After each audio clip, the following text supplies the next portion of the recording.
¿Qué más? ¿Tu estudio fue en niños o fue en adultos? Fue en general. No especificó. No especificó. Órale. ¿Qué más aprendiste? ¿Qué te pareció interesante, doctora?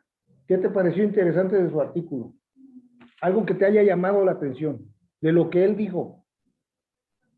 Fuerte, que soy sordo. Iban a estar implementados a la pantalla. ¿Cuántos incrementaron tus eosinófilos? 60%. ¿Perdón? 80%, fíjate. Ok, entonces a mí me parece interesante que si yo tengo un paciente que tiene leucocitos normales, pero tiene eosinofilia, o sea, muchos eosinófilos, debo de estar pensando en una gastroenteritis, aparte de la sintomatología, ¿verdad? Que quede claro. No la eosinofilia me va a hacer el diagnóstico y aunque el niño, por ejemplo, voy a poner un ejemplo hoy en la mañana. Me piden interconsulta urgencias, paciente con oclusión intestinal. Ah, ok, perfecto. Llego a urgencias, me encuentro una viejita de 70 años de edad, le ponen con una sonda nasogástrica, gastando por la sonda nasogástrica contenido intestinal, y le pregunto, señora, ¿desde cuándo está aquí? Y me dice, desde el sábado. ¿Y por qué viene? Porque estoy haciendo 10 veces al día del baño. Pipí o popó, mi amor. Popó, doctor. Y le dije, voy por la doctora y le digo, doctora, me da muchísima pena. Tu paciente no tiene oclusión intestinal. Está haciendo del baño 10 veces al día. Si tuviera oclusión intestinal, no haría ninguna vez. ¿Cómo me vas a pedir una? Es como si yo te dijera, ven a ver a esta paciente porque tiene un tumor canceroso y no tiene nada. Digo, discúlpame, hazme bien la interconsulta por gastroenteritis, no por oclusión intestinal. ¿Sí? Entonces, ahí es lo importante. Y lo importante es eso, que leamos y que escuchemos lo que está diciendo él, porque así vamos a aprender todos. A ver, usted, doctora, de la computadora de color, aquí derechito, artículo.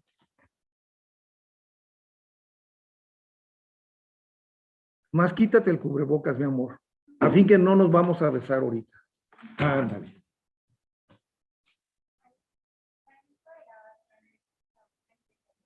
En pediatría. ¿De dónde es el artículo?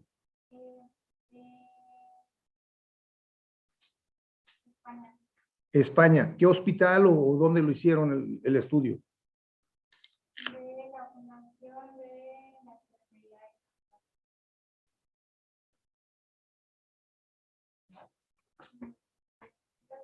La diarrea tiene como te comento hueco con mayor pérdida de agua potable de la mayor. Fuerte que soy sordo, ya te dije. Nada más cuando me dicen te quiero mucho, me gusta que me lo digan al oído. Todo lo demás quiero que me grites. Y debe acompañar de vómitos, fiebre y dolor abdominal. Sus causas más comunes, es una de las causas más comunes de mortalidad pediátrica y si no es bien tratada, también es una de las primeras causas de muerte pediátrica. Más que nada en los primeros meses de vida y es muy frecuente en niños menores de 2 años. Y esta se puede clasificar en infecciosa o no infecciosa. Su base principal del tratamiento es la hidratación, que es la hidratación oral. Y básicamente no deben realizar cambios en la alimentación, solamente la hidratación.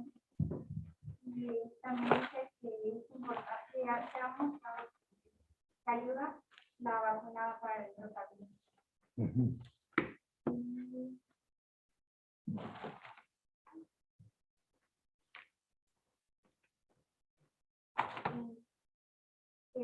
Su prevención de la enfermedad pues es la prevención y que eso minimiza las hospitalizaciones y que el tratamiento como la hidratación y eso ayuda a prevenir la deshidratación más crónica. Que aparte de la hidratación, la dieta es un pilar fundamental. Y ya eso va a ser capaz. Bueno, ¿qué aprendiste tú del artículo? ¿Mande? Eso que No, ¿qué aprendiste tú? Tú dime qué aprendiste. O sea, yo te puedo repetir como cotorro lo que tú me dijiste, pero ¿qué aprendí? ¿Qué me deja este artículo a mí de enseñanza?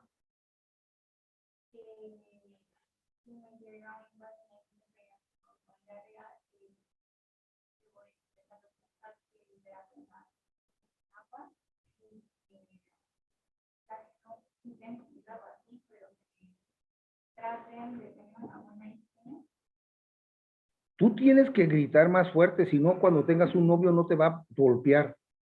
¿Sí? Por eso, si no gritas, no te va a hacer caso. Los hombres somos muy malos, por eso a mí no me gustan. ¿Eh? Bueno, fíjate, vimos un artículo de Japón que es primer mundo y hay gastroenteritis. Estamos oyendo lo que está diciendo de España, que tampoco no es ningún país subdesarrollado. ¿Quién trae un artículo de un país tercermundista? A ver, dinos, ¿qué dicen? Fuerte, abajo cubrebocas, mi amor. Se llama Panorama Epidemiológico de la Gastroenteritis por Rotavirus y la Imaginación Intestinal. En México. Órale. Es de la Acta Pediátrica de México. ¿Qué estudia el artículo? Bueno, va a buscar determinar los fenotipos predominantes de rotavirus y los casos de hospitalizaciones por la imaginación intestinal en niños menores de 1 año a partir de los datos publicados por el Sistema Nacional de Información de Salud del 2000 al 2015. En el periodo analizado hubo un predominio del fenotipo G1, sobre todo en el 2000 y 2005. En años diferentes predominaron otras cepas, y se mencionaron las cepas importantes.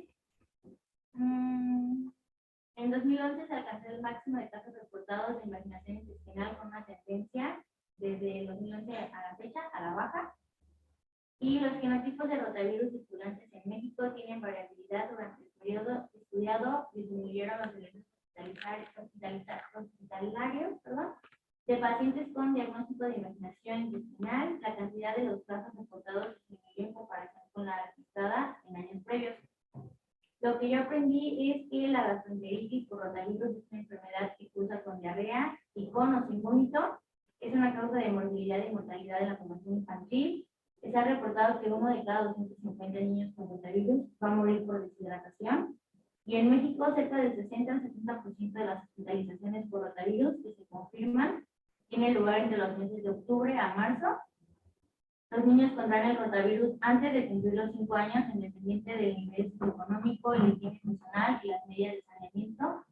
La vacunación en México inició en el 2006 a menores de 6 meses, en 2007 a todos los menores a 1 año, y después de la vacunación se ha observado el incremento de casos por imaginación intestinal. Conclusiones personales, pues yo vi que a 6 años de la introducción de más de 10 años de la introducción de la vacuna, los datos de la eficacia y la efectividad demostraron que sus ventajas son mayores que el riesgo que pudiera presentar la vacuna y que vemos una disminución en las hospitalizaciones y la mortalidad asociada a la gastroenteritis por rotavirus. Ok. ¿Algún comentario del artículo? ¿Alguien? Ok. El último, gastroenteritis, pero no en niños. Adúlteros, pecadores, como quieran. ¿Nadie trae más que de niños?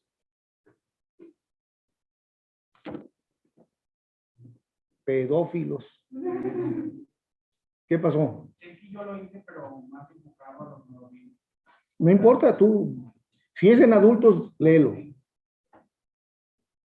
Bueno, yo el artículo que tengo yo se llama, está en inglés, pero es norovirus, preguntas y respuestas.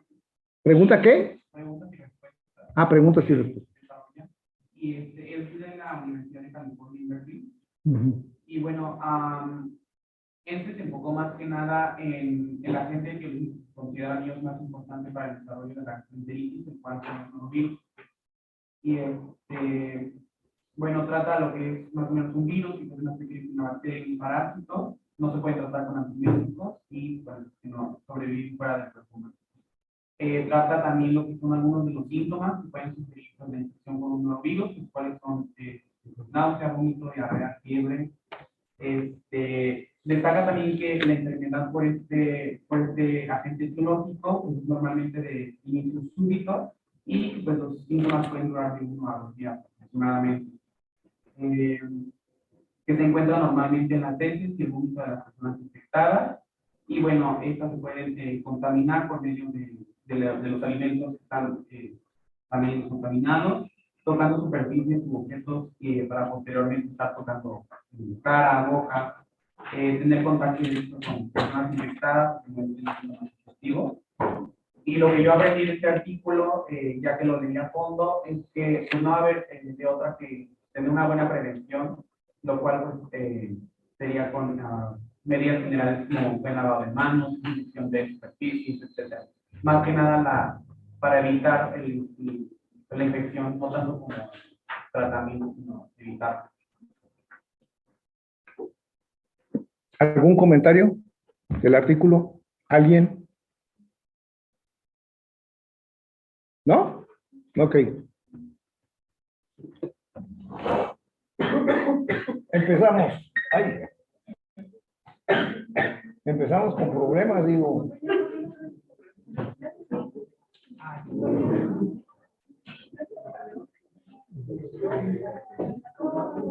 Bueno, en pocas palabras, para que se lleve a cabo la digestión, requiere de un proceso mecánico y un proceso químico.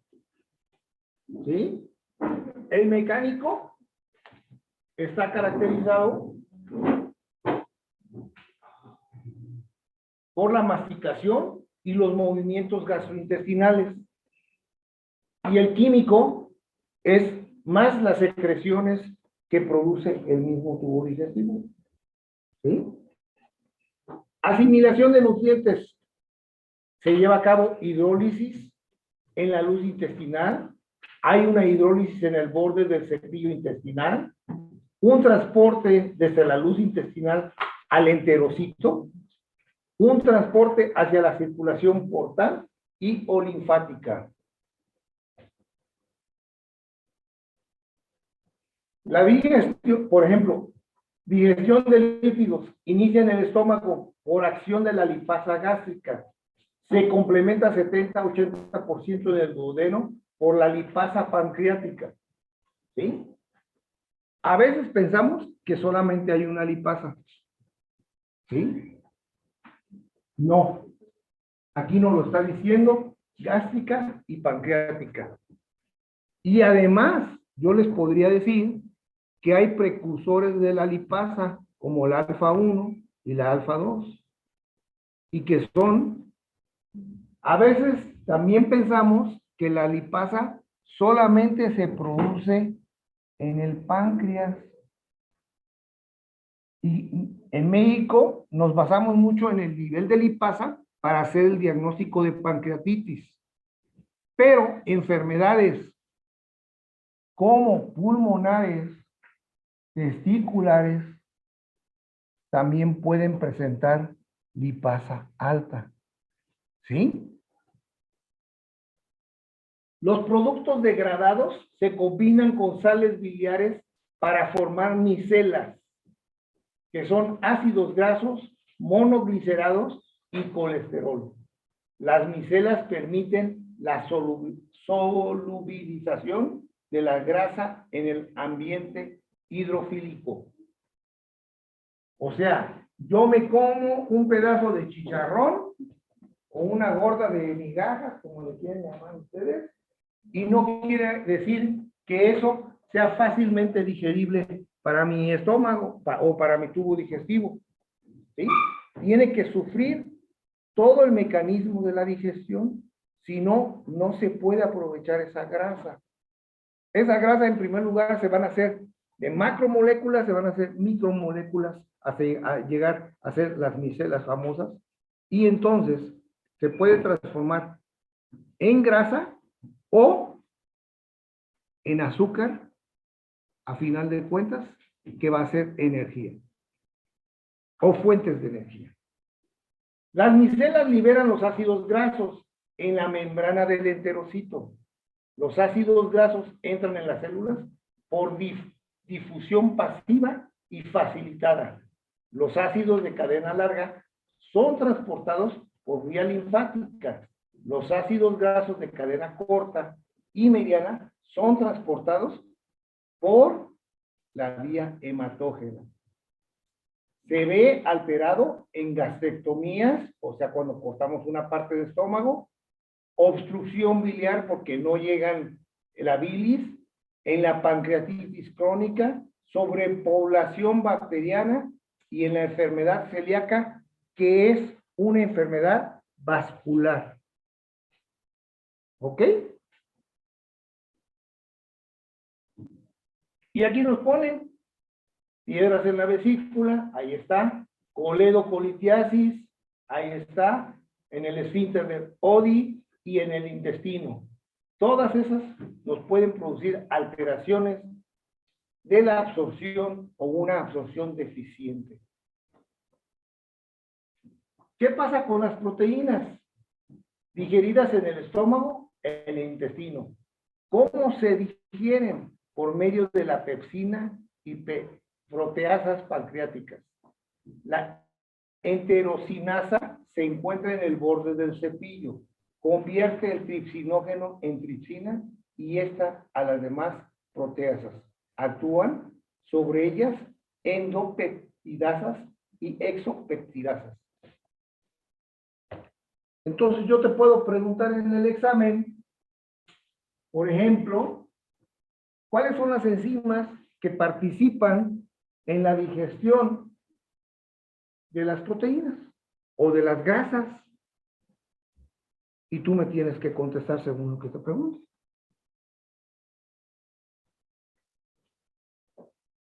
Las endopeptidasas reducen las proteínas en péptidos.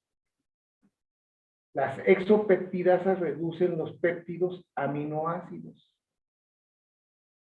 Los aminoácidos son absorbidos por vía hematógena.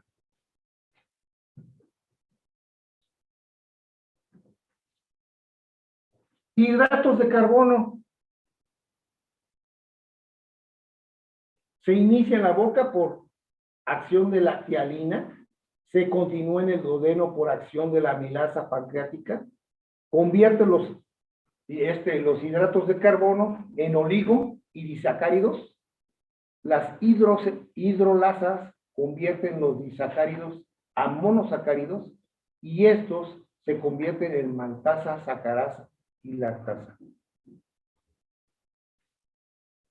Fíjense, tenemos un tubo digestivo, tenemos un montón de enzimas o secreciones y cómo hay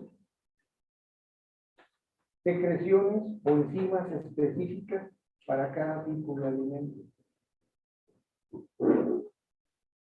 Yo les puedo asegurar que todos pensábamos que nada más era cuestión de abrir la boca y masticarlo y tragarlo. Vean, todo el tubo digestivo se convierte en un laboratorio, pero un laboratorio con subdivisiones y como quien dice, va escogiendo qué tipo de alimento es y qué voy a producir. Por eso yo les decía que a veces el organismo, y no a veces, sino muchas veces, trabaja como un regulador o un autorregulador, que los gringos le llaman feedback, o sea, alimentación negativa o positiva, ¿sí? Y de acuerdo a lo que se presenta en el cuerpo, es lo que produce para que podamos digerir el tipo de alimento que estemos comiendo. ¿Sí? Los monosacáridos, si son posibles de absorber en el borde del cepillo, la glucosa y la galactosa mediante contratransporte con sodio, fructosa mediante la difusión facilitada por medio de la enzima GLUT5. Mediante la GLUT2, el monosacárido sale a la circulación. Por ejemplo, yo les preguntaría a ustedes, ¿qué pasa con el diabético? ¿Qué sucede con un paciente diabético? Vamos a decir, yo soy diabético y ahorita me estoy comiendo un chocolate. ¿Sí? ¿Qué pasa con esa glucosa que ese diabético se comió? O sea, lo primero que va a pasar es que, como quien dice, se va a acumular. ¿Y después qué pasa? Bueno, por eso ya vamos a decir que tenemos un tanque como si fuera de gasolina y le echamos gasolina y se llenó. ¿Y qué pasa con ese tanque de gasolina que ya se llenó? Porque no tengo insulina. Pero algo debe de pasar con esa glucosa. ¿Qué? ¿Va a salir por la orina? Bueno, si ya tienes la membrana renal dañada, sí lo vas a filtrar por orina, pero un porcentaje. ¿A dónde se va? A otros órganos. ¿Por qué tienen los diabéticos tantas complicaciones? ¿Por qué hacen retinopatía si el ojo no metaboliza ni filtra glucosa? ¿Por qué hacen microangiopatía si las venas y las arterias no filtran? O sea, sí distribuyen el azúcar, pero no la filtran. ¿Por qué? O sea, está aumentada. Sí, pero ¿qué está pasando?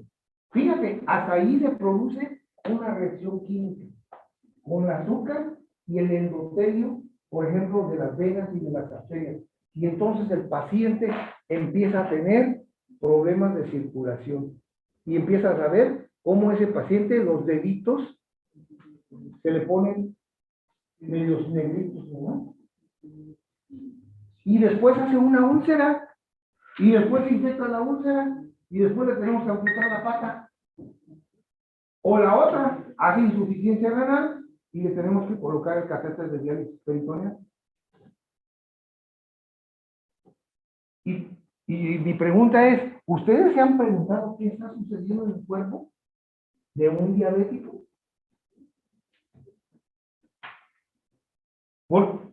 Porque además, yo les voy a decir una cosa con mucha tristeza. Yo no veo muchos pacientes, o sea, mi consulta no ve pacientes nefrópatas, pero sí me doy cuenta que hay un chorro y un montón.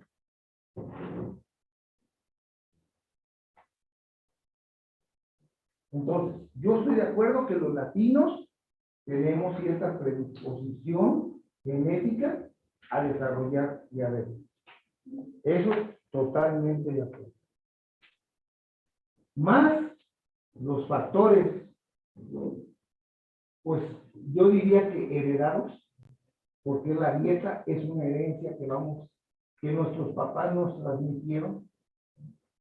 ¿Sí? Nuestros papás, queramos o no, nos enseñaron a comer tamales, chilaquiles, tortas, tacos, atole. ¿Sí? O sea, tenemos una herencia. Buñuelitos con miel y todas esas cosas. Que es una bomba así de carbohidratos.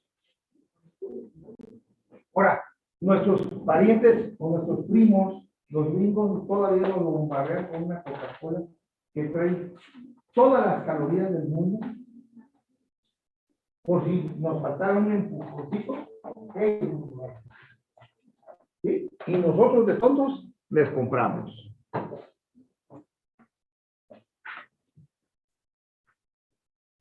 Las vitaminas.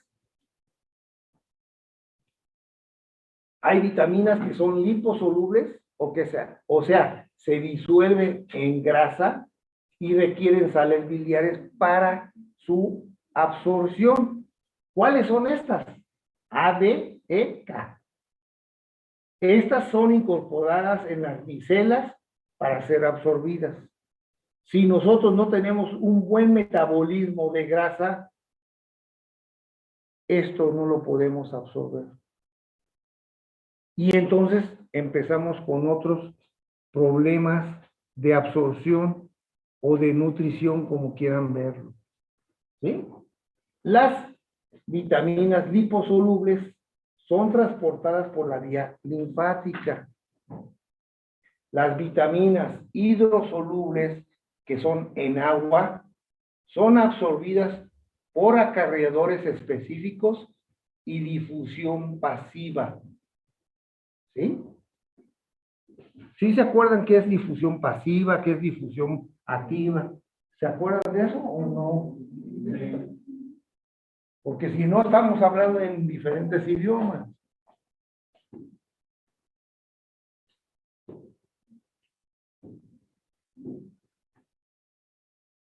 Entonces, síndrome de absorción de intestino insuficiente, ¿sí? O deficiente, incapacidad del tubo digestivo para absorber nutrientes. Clasificación según el sitio ANA, funcional alterado, alteraciones luminarias o digestivas, alteraciones de la mucosa o absortivas, alteraciones del transporte, que pueden ser de 3 tipos: selectiva, parcial y total. ¿Sí?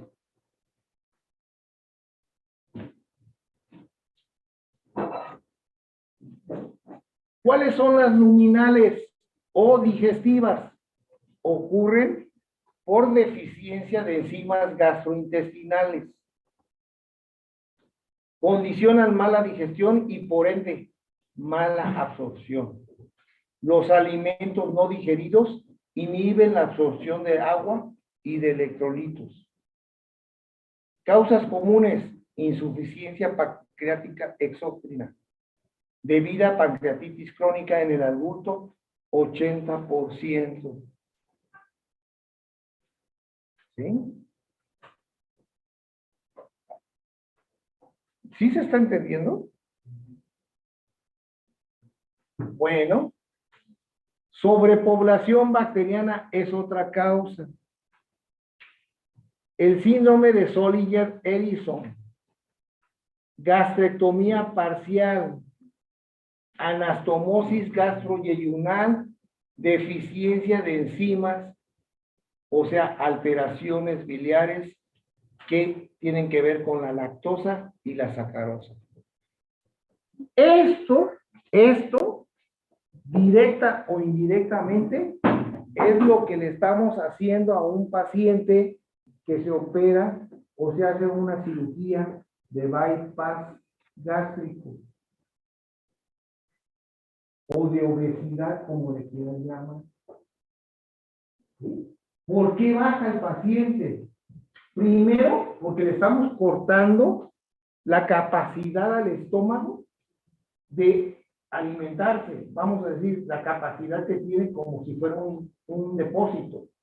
Segundo, al cortarlo, estamos disminuyendo las enzimas y las secreciones que producen.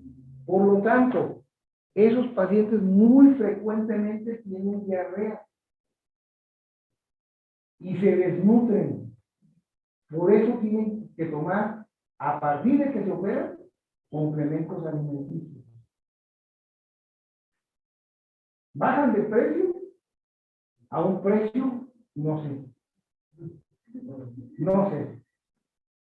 Aparte de que la cirugía de bypass les cuesta como 150,000 pesos, ¿sí? Para que sepan. Pero ojalá dijeras, pago 150,000 pesos y ya. No, a partir de ahí vas a tener que estar tomando tus suplementos, estarte checando con el doctor.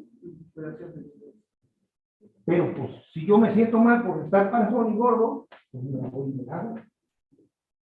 Y más si me creo guapo.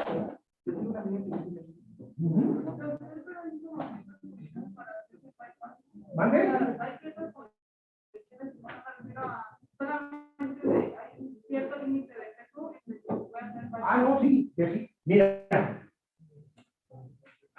¿cómo te lo diré? O sea, el bypass gástrico tiene indicaciones precisas, pero el problema es que mucha gente no es muy ética. Ahora, ¿qué hemos aprendido de la cirugía de obesidad? Hemos visto pacientes diabéticos que ya no necesitan tomar medicamentos. Se puede controlar la diabetes con un bypass. Pero eso no quiere decir que estén curados, porque los islotes no aumentan. O sea, el páncreas está mal. Lo que le está ayudando al paciente es que no está metabolizando todo. Parte se tira, como si lo que comemos de más se tirara. Eso es lo que le está pasando al gordo. O sea, hay varios tipos de cirugía para la obesidad. La más sencilla es la manga gástrica. La manga gástrica fracasa mucho porque desgraciadamente no escogemos bien o no seleccionamos bien a nuestros pacientes. Los psicólogos actuales, me van a perdonar los que estamos cachetones gordos, dicen que estamos gordos porque no somos felices. Y lo único que nos hace sentir contentos es comer. ¿Sí? Puede ser que sea cierto, en cierto grado o no. ¿Sí? Pero, pues hay otros factores también que influyen para que uno sea obeso o no sea obeso. No nada más la felicidad, no se llama así. ¿Sí? Simplemente que estás en el triángulo de la tiroides, ahí tienes un problema que te va a favorecer. Sí, no, pero bueno, ya tú te estás yendo a extremos también. No vayas a empezar que tú estás cachetón porque tienes Cushing. Nunca lo había pensado. ¿Eh? Bueno, esa es la situación. Entonces, ¿por qué fracasa la manga gástrica? La manga gástrica lo único que hace es hacer un tubo y le quitas parte de la curvatura mayor al estómago. Pero el paciente, si sigue comiendo, acuérdate que el estómago es algo elástico y recupera su tamaño normal si le sigo empaquetando. ¿Sí? En cambio, si yo ya me ajusto a la dieta, mi estómago va a tener una forma como de tubo, por eso se llama manga gástrica, y pues ya no voy a engordar, pero pues si me gustan los tacos, las enchiladas, las tortas, los pambazos y las gorditas de Celaya, pues al rato me vas a ver hasta más gordito.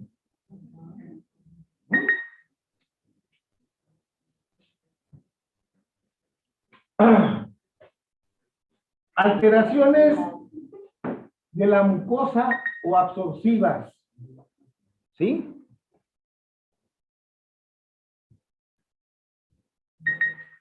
Aquí la paranube.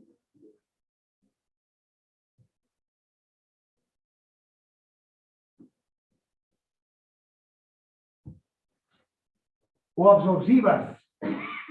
Esto se refiere a alteraciones de la mucosa o disminución de la superficie de la misma. Esto es lo que estamos haciendo cuando quitamos una parte del estómago. Si yo tengo un paciente que hace una úlcera gástrica y puedo sospechar o sospecho que independientemente de que tenga una úlcera puede ser un cáncer in situ que apenas está ahí, yo le tumbo la mitad del estómago. ¿Sí? Le voy a salvar la vida, pero a cambio de eso, él está perdiendo, va a tener alteraciones en la mucosa y disminución de su superficie. Por lo tanto, ¿cuándo ocurre? Cuando hay una resección quirúrgica, cuando hay alteraciones de irrigación o vasculares o de isquemia, cuando hay inflamación de la mucosa intestinal, y eso nos da un aplanamiento de las vellosidades intestinales y disminución de la superficie absortiva total. Mala absorción selectiva cuando es específico a un alimento, y beta lipoproteinemia. Si ustedes me hubieran estudiado la luz intestinal, entenderían todo esto que les estoy diciendo. Pero como son cabezones, les voy a poner un supositorio a ver si se aprenden.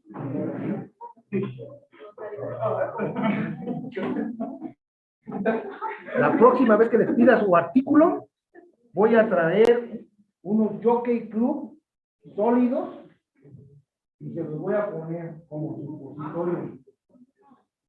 Por lo menos para que si se echan un gas, puedan poner. Porque no me hacen caso. Y después ahí están, ay, doctor, no sea malo. No, mire, me va a pegar mi papá. Ya no me va a querer pagar la colegiatura. Pues ponte a trabajar, holgazán, órale.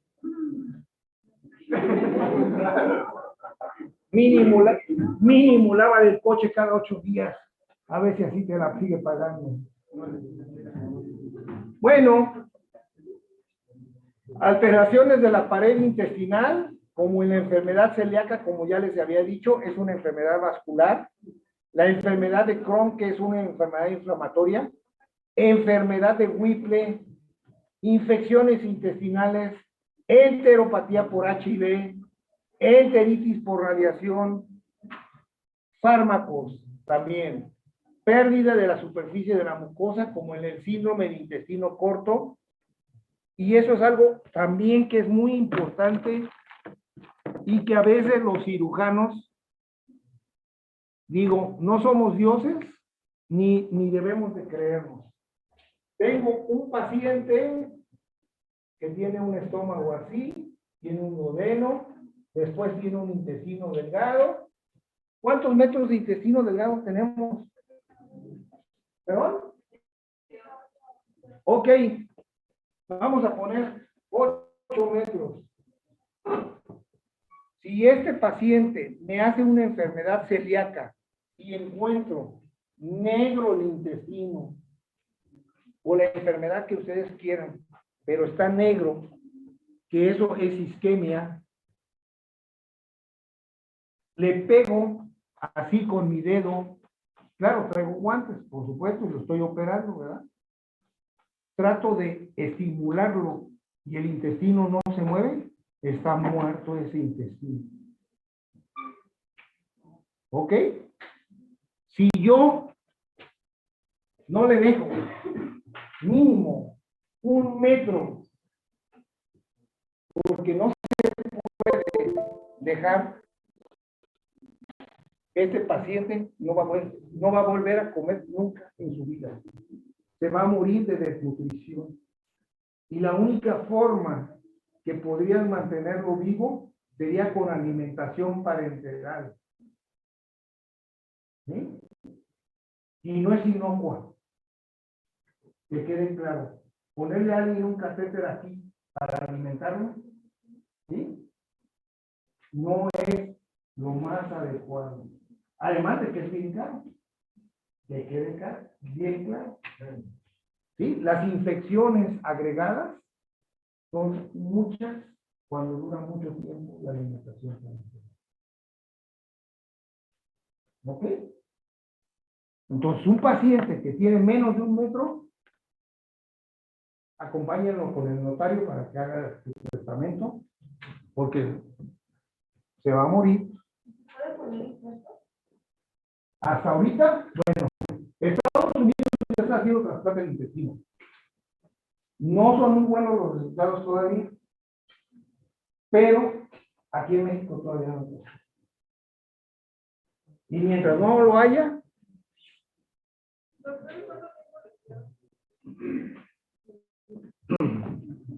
yo te preguntaría cuánto tiempo puedes pagar en la alimentación parenteral. Son como 3,000 pesos diarios.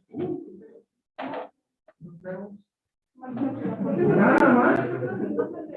O sea, una vez que ya se sabe que, una vez que se sabe que el intestino pues no ya no sirve y no tenemos como el metro que se requiere y no se le quiere dar la alimentación para ayudar, o sea, ya no se puede hacer, ¿no? O sea, si yo te dejo, bueno, si tu enfermedad me permite dejarte 1,5 metros, tú puedes tener muchas complicaciones, pero puedes sobrevivir. No te estoy hablando de buena calidad de vida, te estoy hablando de sobrevivir, vida, nada más. Pero si tú tienes menos de 1 metro, es muy difícil lo que yo te puedo ofrecer. Por no decir imposible. Te puedo mantener vivo un tiempo con alimentación para enterar. Y puedes tener alimentación para enterar en tu casa. Pero tarde que temprano vas a tener complicaciones. Fíjate, nada más las vas a tener por esto, porque no tienes una pared intestinal y lógicamente tienes una pérdida de la superficie de la mucosa y no vas a poder absorber nada. ¿Sí? Entonces, ¿qué vamos a hacer? Pues aquí tenemos, así, por eso se llama síndrome de intestino corto. Y vas a tener problemas muy selectivos como la vitamina B12 y el ácido fólico. ¿Qué vas a tener primero? Pues una anemia del demonio. Vas a tener problemas de coagulación, inclusive de cicatrización.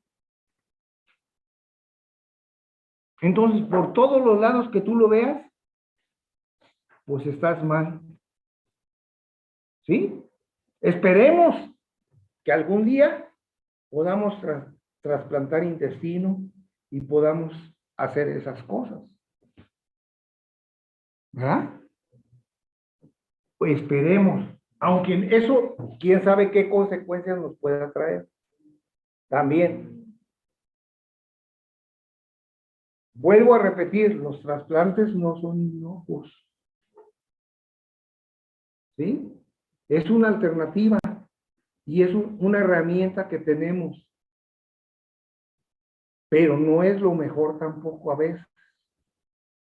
Pero igual el paciente estaría como sujeto a estar por alguna situación. ¿Sí? ¿Sí? Entonces estaría siempre lleno de inyecciones en el intestino. Sí, pero una cosa, bueno, una cosa es que estés desnutrido, ¿sí? Y infectado, y otra cosa es que nada más tengas infección. Pero tu calidad de vida nunca va a ser igual, o no va a ser normal. Entonces ahí está mal que yo lo diga, pero hay filósofos que hablan de categorías de seres humanos. ¿Sí? Y ahí el problema se volvería más ético que médico, porque yo no soy nadie para calificar qué calidad o qué categoría de ser humano tiene. Por ejemplo, el cuate de Apple, ¿cuántos años sobrevivió con el cáncer de páncreas? ¿Sí saben de quién hablo, no? ¿Cuántos años sobrevivió? Como 10 años sobrevivió en cáncer de páncreas. A él se le pusieron todos los adelantos médicos habidos y por haber en el mejor hospital de Estados Unidos de cáncer. El médico, el paciente que tiene un cáncer pancreático, 6 meses de sobrevida. Máximo. Máximo. No tenemos, si vas al Seguro Social y a veces les dice, quiero este medicamento y te dicen, no hay. ¿Qué le puedes ofrecer al paciente que de esta naturaleza si no te lo dan? Yo siempre les digo, dame tabiques y te hago la barda, pero si no me das tabiques no te puedo hacer la barda. Así de sencillo.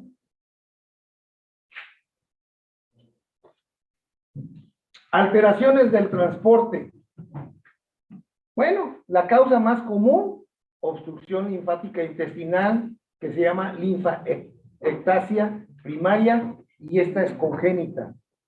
La secundaria es causada por linfomas, tuberculosis, pericarditis constrictiva e insuficiencia cardíaca. El aumento de la presión de los linfáticos hace que haya una fuga de linfa hacia la luz intestinal. En el tórax, así como tenemos la aorta y tenemos la vena cava que sale, tenemos también un conducto linfático bastante grande. Yo tuve la oportunidad de estar en un hospital de trauma. Entonces, pacientes a veces que balaceaban, le daban al conducto linfático. El paciente no se muere, ¿sí? Le pones una sonda de pleurotomía, se llama, y empiezas a sacar el líquido porque el líquido hace que el pulmón se contraiga y entonces el paciente no puede respirar adecuadamente. El líquido, por si algún día lo llegan a ver, si es blanco, es linfa. Y lo único que hay que hacer es sustituir lo que sale con soluciones, hasta que solito se ve. Cosa muy diferente que si fuera una lesión de aorta o de cava. Si tú lo dejas así, pues se va a morir el paciente desangrado. Entonces, a ese paciente hay que operarlo y hay que repararle la lesión que tenga. Pero el conducto torácico, pero lo ves y haz de cuenta que está saliendo lechita. Así. Y se los digo porque, pues la verdad, solamente yo lo he visto en esos casos, no lo he visto en ningún otro. Bueno, cuadro clínico del paciente que tiene síndrome de absorción deficiente. Diarrea osmótica crónica, síntoma predominante, 3 o más evacuaciones diarias por 4 semanas. Pueden ser acuosas o pueden ser pastosas, pueden estar fétidas, pueden ser abundantes, pueden estar con esteatorrea, o sea, flotan y se adhieren y se ven grasosas. ¿Sí? Lientería, criatorea, se relaciona con las comidas, disminuye en el ayuno y rara vez en las noches. Distensión abdominal, meteorismo, flatulencia y borbojismo, ¿sí? Que son los ruidos peristálticos que lo oímos así. ¿Sí? ¿Sí? No son gases, eso, el meteorismo tengo muchos gases. Flatulencia me los echo, pero el borborismo es el ruido nada más del intestino. ¿Ok? Lógicamente que si yo tengo una absorción deficiente, tengo pérdida de peso, signos de deshidratación, no puedo estar contento, voy a tener malestar general, puede presentarse con dolor leve que cede con la defecación. En casos de dolor grave debe considerarse otra patología como pancreatitis crónica o suboclusión intestinal. Historia clínica. Si yo no hago una buena historia clínica, un buen interrogatorio, jamás voy a pensar en este diagnóstico. Exámenes generales, pH, tiempos de coagulación, transaminasas, albúmina en suero, colesterol, en casos que se crean necesario, hierro, calcio, zinc, magnesio, vitamina B12. Todos esos exámenes me van a comprobar que mi paciente está teniendo un déficit y por lo tanto no le están llegando esos electrolitos, esa vitamina. La albúmina me está hablando de desnutrición. El colesterol está alto porque no lo puede absorber el paciente, le está circulando por la sangre. ¿Sí? Todo eso. Pero lo tengo que pensar, lo tengo que saber. Exámenes de absorción y digestión de grasas, absorción de salud deficiente, estándar ideal, el estándar ideal para el diagnóstico de SAID, método de Pan de Kramer. ¿Sí? ¿Cómo se hace esto? Se da 100 gramos al día de grasa por 5 días en la dieta. Recolección de material fecal en los últimos 3 días. La excreción fecal de grasa mayor de 5 gramos por día es igual a síndrome de deficiente absorción. ¿Sí? Entonces, puede ser pregunta de examen, método para hacer el diagnóstico de SAID. Ahí está. Van Kramer.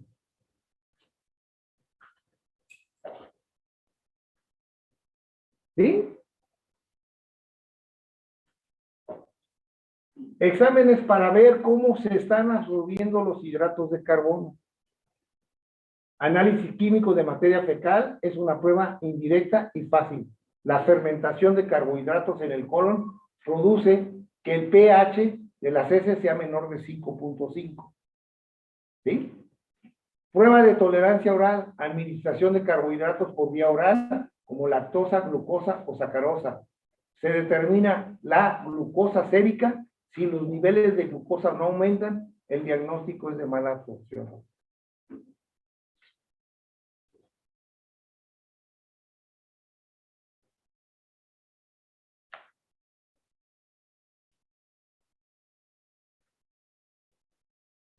G de gilosa, pentosa, se absorbe en el duodeno y en el yeyuno por difusión facilitada. Provee información de la integridad de la mucosa. Se administra por vía oral 25 gramos de gilosa. Se recolecta en la orina del paciente por 5 horas. Alteraciones de la mucosa en el intestino delgado, niveles bajos, menores de 5 gramos. Enfermedades que afectan la fase digestiva, niveles normales. Datos falsos en casos de recolección incompleta, insuficiencia renal, deshidratación y ascitis. O sea, ¿hay manera de probar que el paciente no está absorbiendo algo? Sí, sí hay manera. Pero primero lo tengo que pensar, ¿sí? Primero lo tengo que sospechar y lógicamente me tengo que basar en mi historia clínica, en el cuadro clínico del paciente para poder tomar la decisión correcta. ¿Queda claro o no queda claro? ¿Cómo lo hacemos por imagen? Rayos X simple de abdomen, tomografía, ultrasonido, en caso de pancreatitis, estudios varitados del intestino delgado, muestran hallazgos clásicos, aunque ausentes en la mayoría de los casos, muestran segmentación, foculación, moldeamiento, distensión de asas intestinales. Eso es lo que podemos encontrar.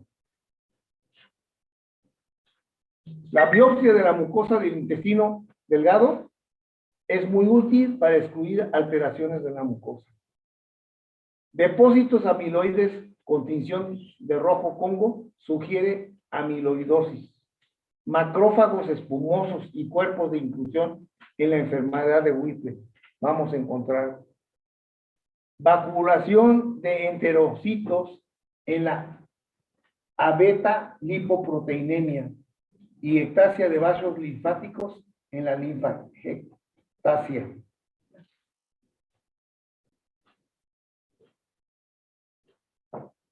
Pregunta. Macrófagos esponjosos y cuerpos de inclusión, enfermedad de Whipple. Vacuolación de los enterocitos, beta lipoproteinemia. ¿Sí?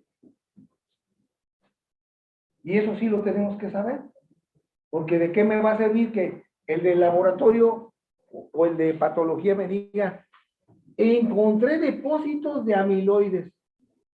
¿Y eso qué? What happened to you? ¿Qué es eso? Me está hablando de una enfermedad, amiloidosis. Ahora, ¿qué tienen que saber ustedes? Ir a buscar qué es amiloidosis, cuál es la enfermedad de Whipple. Eso es lo que ustedes tienen, para que esto les quede más claro. Total, ya va a ser viernes, ya el sábado podemos ir al cine. No, don't worry and be happy. Hallazgos más comunes, enfermedad celíaca y spray tropical. Vamos a encontrar aplanamiento de las vellosidades intestinales, infiltrado de linfocitos submucosos, hiperplasia de las criptas. Esa es una pregunta que yo les hice en el examen. ¿Qué eran las criptas? Y no sé quién la contestó ni quién no la contestó. Ajá. Las criptas gástricas. Esa era una pregunta de examen. Principales causas de síndrome de absorción intestinal deficiente. Enfermedad celíaca. Da lugar a mala absorción total. Frecuente la deficiencia de hierro y de folatos. Mayor en pacientes de 40 y 70 años. Mayor en mujeres. Manifestaciones clínicas comunes. Astenia, adinamia, diarrea, mala absorción, distensión abdominal y pérdida de peso. ¿Ok? ¿De qué enfermedad? Enfermedad celíaca. Spray tropical.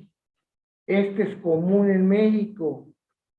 Se manifiesta con diarrea crónica, esteatorrea, pérdida de peso y carencia de nutricionales.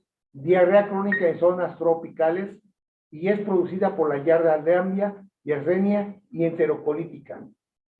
El diagnóstico de spray tropical debe considerarse después de 3 muestras de heces negativas a trozofoitos.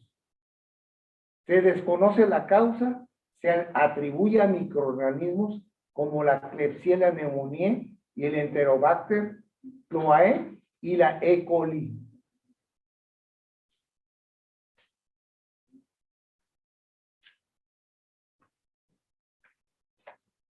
Entonces, para que los que crean que vivir en la Ribera Maya es pura vida, también se pueden encontrar con eso.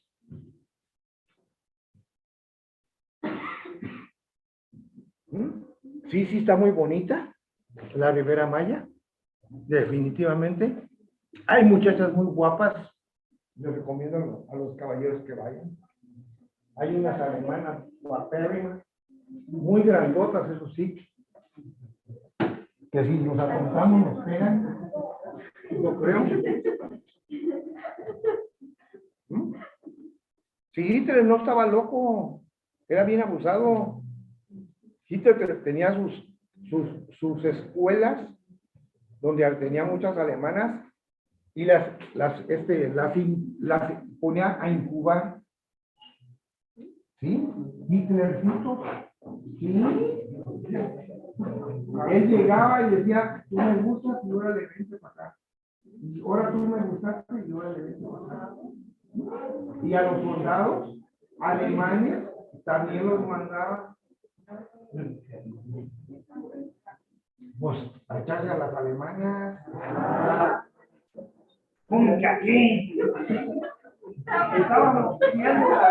Estábamos viendo la raza superior.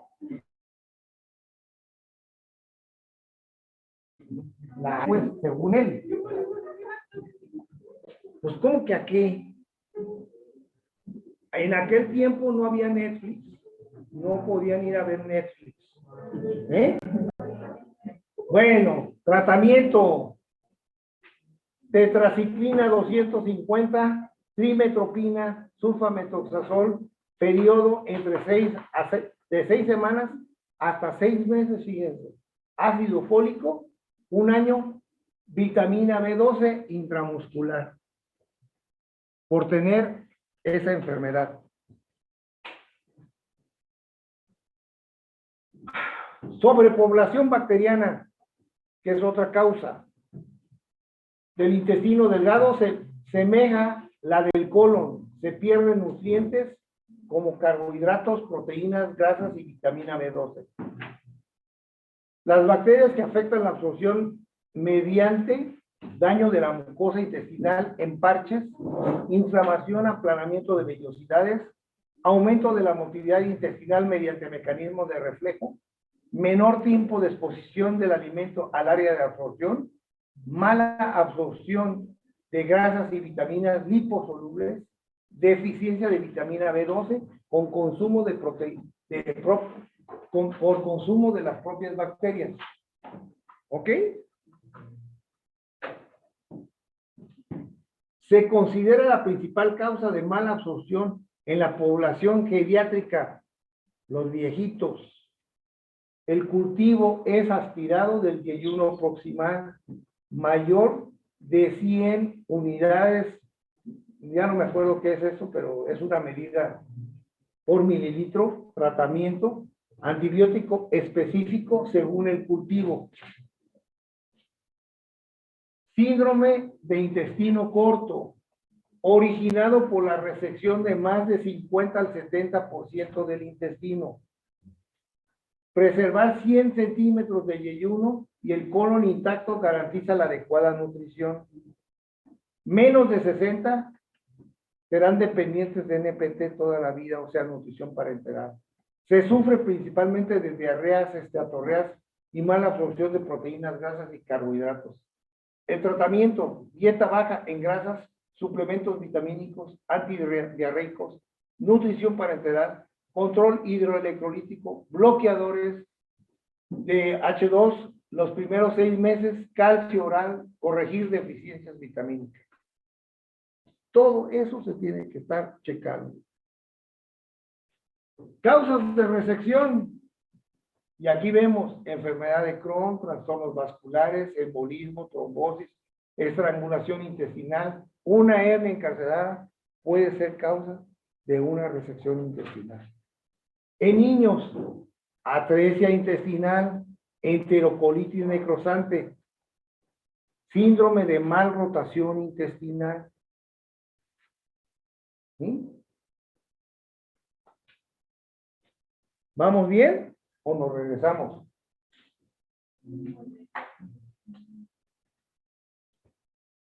Gracias. Ese es el síndrome de absorción deficiente. ¿Queda claro o no queda claro? ¿Qué horas son? Van a ser las 4. ¿Hay alguna otra cosa? ¿Tienen clase?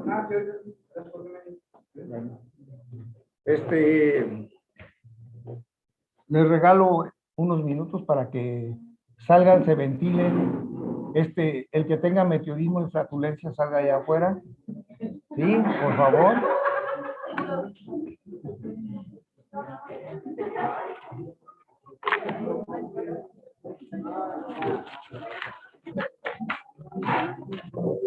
Mañana es jueves, ¿verdad? Sí.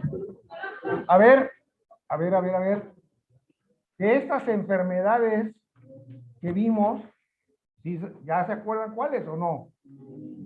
Enfermedad celíaca, Spreng, ya se me fue la onda a mí. Enterocolitis necrosante, atresia intestinal. Artículo, por favor, para el viernes. De cualquiera de estas enfermedades de síndrome de deficiencia, puede ser un artículo, síndrome de absorción deficiente, y otro artículo puede ser cualquiera de las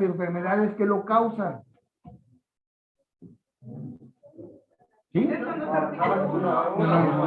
Uno. los mecanismos de O sea, ¿qué me causa un síndrome de absorción deficiente? Y yo tengo la opción de buscar cualquiera de esas enfermedades o buscar el síndrome de absorción deficiente y a ver qué me dicen. ¿Queda claro? Bueno, mañana no.